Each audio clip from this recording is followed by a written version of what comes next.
सर्वांना माझा नमस्कार. मित्रांनो, आज मला आवडलेल्या एका मराठी कथेचं वाचन मी तुम्हा सर्वांपर्यंत या यूट्यूबच्या माध्यमातून पोहोचवत आहे. या कथेचं शीर्षक आहे ताठ मान आणि या कथेचे लेखक आहेत श्रीयुत चंद्रशेखर गोखले. मित्रांनो, माझं हे कथावाचन तुम्हाला आवडल्यास लाईक करा, तुमच्या मित्रांना नातेवाईकांना जरूर शेअर करा आणि हे यूट्यूब चॅनल तुम्ही अजूनही सबस्क्राईब केलेलं नसेल तर आता जरूर सबस्क्राईब करा ही विनंती. या कथावाचनाबाबत तुम्हाला काही सांगायचे असेल तर तुमच्या प्रतिक्रिया कमेंट्समध्ये जरूर लिहा. तुमच्या प्रतिक्रिया कमेंट्स वाचायला मला नक्की आवडते. आता ऐका ही कथा जिचं शीर्षक आहे ताठ मान. बिरजे मास्तरांना कोणी कधी ताठ मानेनं चालताना पाहिलंच नाही. कायम वाकलेले खांदे आणि झुकलेली मान, धड नाकासमोर बघून चालणंही त्यांना जमायचं नाही. पोटी असलेल्या तीन तीन मुलींचं सदैव ओझं त्यांच्या बोकांडी बसलेलं असायचं. तसे मास्तर अगदी सज्जन होते, प्रेमळ होते, मूळचे हौशीही होते. त्यांचं त्यांच्या तीनही मुलींवर जीवापाड प्रेम होतं, माया होती. पण मास्तर परिस्थितीने खचले होते. हस्तव्यवसायाचे शिक्षक, त्यांना पगार तरी किती असणार? त्यात म्हणे शाळेत हस्तव्यवसाय आणि पीटीच्या शिक्षकांना इतका रिस्पेक्ट नसायचा. सर्व धर्म समभाव शिकवणारे शिक्षकच हा भेदभाव राजरोसपणे करायचे. मास्तरांच्या हे सगळं अंगवळणी पडलेलं होतं. म्हणूनच ताठ मान ठेवायची त्यांना सवयच राहिलेली नाही. चेहऱ्यावर देवीचे व्रण असलेले हे मास्तर विद्यार्थ्यांमध्ये मात्र कमालीचे आवडते होते. त्याचाही म्हणे इतर शिक्षकांना त्रास व्हायचा. असो, पण मास्तरांना नोकरी करणं भाग होतं. मोठी वेळच्या वेळी उजवली होती. पण धाकट्या दोघी होत्या ना अजून, आणि वेळच्या वेळी म्हणजे त्यांच्या जातीत 20च्या वर मुलगी गेली म्हणजे घोडनवरी समजायचे. मुलीला मग 4 गोष्टी ऐकून घ्याव्या लागायच्या आणि मुलींबाबत तर मास्तर फारच हळवे होते. पटत नसताना जात पंचायतीच्या सगळ्या चालीरीती तंतोतंत पाळत होते.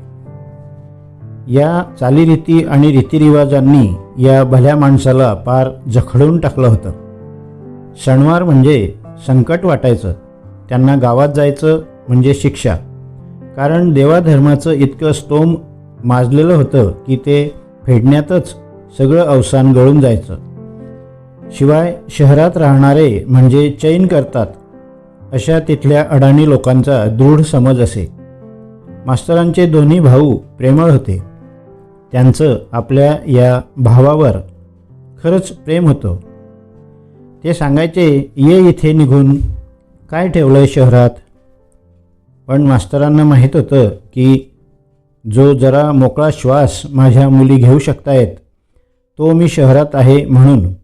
इथे राहिलो तर मुलींनाही इथलीच स्थळं पाहावी लागतील आणि माझ्या इतक्या गुणी मुली या मागासलेल्या कोंडलेल्या वातावरणात भरडल्या जातील या विचारानेच ते कासावीस व्हायचे. म्हणूनच मोठीचं लग्न त्यांनी आवाक्या बाहेरचा खर्च करून अर्जुन पवारशी लावून दिलं होतं. तसं वयात 6 वर्षाचं अंतर होतं, पण मुलगा शहरात राहणारा होता, पदवीधर होता, महापालिकेत कायमस्वरूपी नोकरी होती आणि मुख्य म्हणजे निर्व्यसनी होता. नाहीतर त्यांच्या जातीत निर्व्यसनी मुलं मिळणं दुरापास्तच होतं. पुन्हा त्यावरून काही बखेडे उभे राहिले तर जात पंचायतवाले मुलाकडचीच बाजू घ्यायचे. न्याय असा मिळायचाच नाही. म्हणून मोनिकाच्या वेळी चालीरीतीला धरून मास्तरांनी सगळं केलं. पितळेच्या 5 घागरी, 5 मोठे टोप, 2 गाद्यांसकट पलंग, शिवाय इतरही गोष्टी होत्याच. पण सगळ्यात डोईजड होणारा खर्च म्हणजे चांदीची 5 ताटं वाट्या, चांदीची जर असलेली वरमायला साडी, गाव जेवण, देवीचा भंडारा, मुलाकडच्यांना 5 परतवणीचं जेवण, तेही मानापानासह. 10 वर्ष व्हायला आली त्यात मोनिकाचे सणवार बाळणपण करेपर्यंत मधली लग्नाला आली. तरी बायकोची साथ खमकी होती म्हणून 2 चांदीच्या ताटवाट्या आणि पितळाचे टोप घेऊन झाले होते. मास्तरांच्या मुली होत्याच उजव्या. सोयरीक बघतोय असं म्हटल्यावर स्थळं यायला लागली. त्यात गावाकडनंही तालेवार घरातून मागणी आली. जात पंचायतीने मध्यस्थी करायची तयारी दाखवली तसा भावांचाही त्यात स्वार्थ होता. इतक्या तालेवार घराशी नातं जोडलं गेल्यावर त्यांनाही तिथलं जगणं सुसह्य होणार होतं.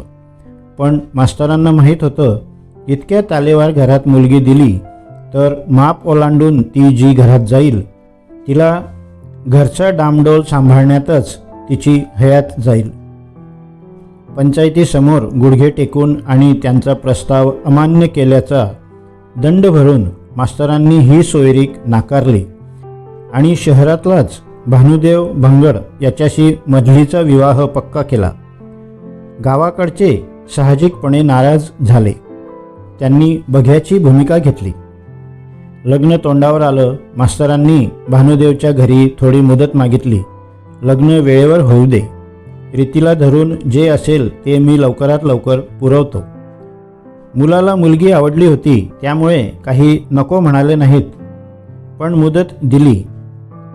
पण तिथून मास्तर जरा कमरेतसुद्धा वाकले. जिने चढायला आता त्यांना आधार घ्यावा लागत होता. अंथरुणावर पाठ टेकली की पाठ कळवळेपर्यंत आवळली जात होती. गरम विटेने शेकल्याशिवाय ती सुटायचीच नाही. बायकोला सगळं कळत होतं पण ती काही करू शकत नव्हती. अशात लग्नाला 15 दिवस असताना मोनिकाचा फोन आला. आम्ही उद्याच येतोय. लेक येते म्हणून आनंद झालाच आणि ते रीतीला धरूनही होतं. पण जावईसुद्धा येणार म्हणजे दोन्ही जेवणात ओलं सुकं बघायला हवं. शिवाय लाडाचं काहीतरी करायला हवं. आंघोळीला सुगंधी साबण, रोजचा दुधाचा रतीब वाढवणार, हे हिशेबही टाळता येण्याजोगे नव्हते. त्यापुढे पोटच्या मायेचे स्थान डावललं जात होतं. मोनिका आली. नात आणि हसतमुख जावई बघून मास्तरांना आणि त्यांच्या पत्नीला भरून पावल्यासारखं वाटलं. अर्जुन उत्साहात सांगत होता की रजा मिळतच नव्हती, भांडून घेतली. मास्तरांच्या मनातला संवाद वेगळाच होता. काय गरज होती? सावकाशीने आला असतात तरी चाललं असतं वगैरे विचार मनात येऊन गेले. पण ते झटकून त्यांनी मनापासून दाद देत म्हणाले, बरोबर आहे तुमचं, रजा घ्यायलाच हवी होती, घरचंच लग्न आहे. मास्तर असा म्हटल्याबरोबर अर्जुन त्यांचे हात धरत म्हणाला, घरचं लग्न आहे ना? गोंधळलेले मास्तर हो हो करत राहिले. अर्जुनने त्यांना बसवलं आणि आपलं सामान उघडलं. मास्तरांना कळेच ना हे काय चाललंय आणि अर्जुनने एक एक ऐवज काढायला सुरुवात केली. त्याला लग्नात मिळालेले 4 चांदीची ताटवाट्या त्यांनी जशाच्या तशा मास्तरांच्या हवाले केल्या. म्हणाला, माझं जे कौतुकाने होतं ते ठेवून घेतलंय. बाकी हे घेतलं तेव्हा मी मुलाकडचा होतो, पण गेल्या 10 वर्षात तुम्ही इतकं प्रेम दिलं की मी या घरचा आता मोठा मुलगा झालो आहे. आता हे लग्न पार पाडायची जबाबदारी तुम्हा एकट्याची नाही, आमचीसुद्धा आहे. हा ऐवज घरात ठेवून तुमची कसरत बघणे इतका मी मुर्दाड नाही. आमचं नवं घर तसं छोटं आहे. छकुलीला खेळायला जागाही पुरत नाही म्हणून पलंगही पाठवलाय. तो पोहोचेल उद्यापर्यंत. आम्हाला लकी नंबरमध्ये डबल डोअरचा फ्रीज लागला होता. एका घरात 2 फ्रीज कशाला? आजकाल पितळी टोप कोण वापरतंय? त्यांना विचारा, ह्या बदल्यात फ्रीज चालेल का? तर आपण त्यांना तो देऊन टाकू. मामा, तुम्ही काळजी करू नका. मधलीच्या लग्नात मी तुमच्याबरोबर आहे. धाकटीच्या लग्नात भानुदेवही आपल्याबरोबर असेल. मास्तर रडायलाच लागले. हे सुचलं कसं? भरल्या आवाजात मास्तर म्हणाले. अर्जुन म्हणाला, आमच्याही पोटी मुलगी आहे. पुन्हा मुलाचा विचार केला तर कशावरून मुलगाच होईल? मग ज्या घरची सोयरीक जुळवली त्या घरचं सोयरसुतक नको का बघायला? म्हणून जावाई म्हणून नाही, मुलगा म्हणून आलोय. आणि खरंच अर्जुनने सगळी सूत्र हातात घेतली. गावाकडच्या लोकांना पण समजावलं. वातावरणात एक मोठा उत्साह आला आणि आज देवाला लग्नाची पत्रिका ठेवायला मास्तर जोडीने बाहेर पडले तेव्हा सगळ्यांनी त्यांना ताठ मानेनं जाताना पाहिलं. धन्यवाद. नमस्कार.